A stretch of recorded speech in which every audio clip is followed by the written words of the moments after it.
All right, so we're going to go over the causes of World War II. Now, World War II occurred from 1939 to 1945, and the United States entered World War II in 1941. So this is just really an overview of the causes of World War II. All right, so we're going to go all the way to 1939 when it actually started. And forever and ever and ever, I want you to remember that if you want to sum up the causes of World War II in just a few words, 3 words to be exact, it would be aggression and appeasement. Appeasement was the policy of allowing aggressive nations moderate territorial gains in the hope that they would be satisfied. And contrary to popular belief, I mean, the United States was actually all for this policy of appeasement, even though we blame the French and especially the English for it. I mean, we supported this, and Franklin Delano Roosevelt, the president at the time, supported this as well. What you have to realize is that World War I was devastating. Millions of people died, and so there was especially among the French and the British, a desire to avoid war at all costs. Now let's look at the ambitions of what became known as the Axis powers, which was Japan, Germany, and Italy. Actually, I'll start with Germany, even though I don't have it in that order. And of course, Adolf Hitler came to power in 1933, and his chief ambition was, at the beginning anyway, was to unite all German-speaking groups into one great nation. He believed that the Germans were a master race and that all others were inferior.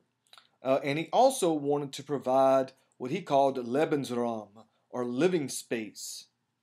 All right, this is the space that the Germans could move to, so they'd have enough more land. And he wanted to take this land from Eastern Europe, where he said that the inferior Slavs lived.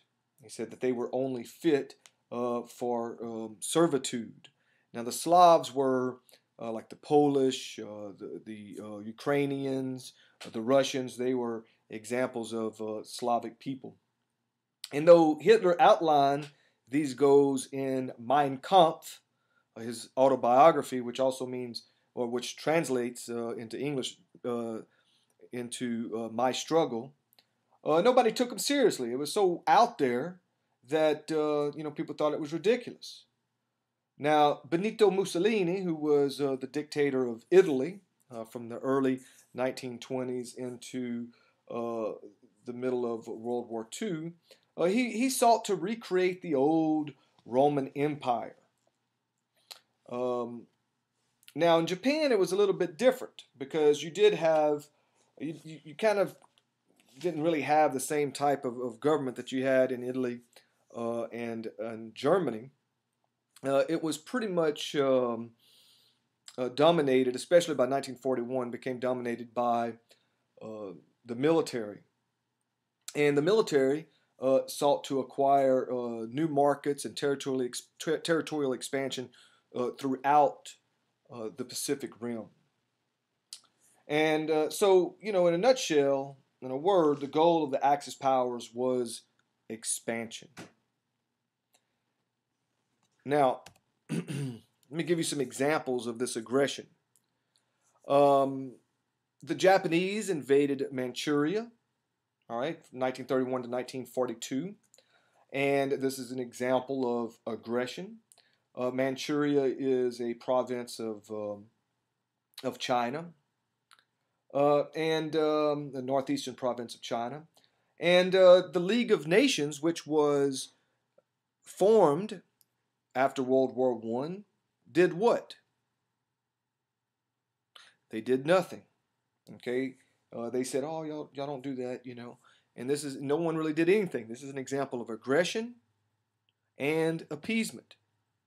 In 1932, the Japanese attacked Shanghai. What did the League of Nations do? That's right, they didn't do anything.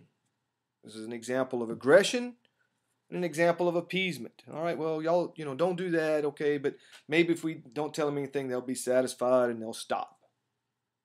The Japanese also ended up withdrawing from the League of Nations about a year or two after their attack on Shanghai. Well, what about Hitler? Well, we're going to talk about that in the next lecture.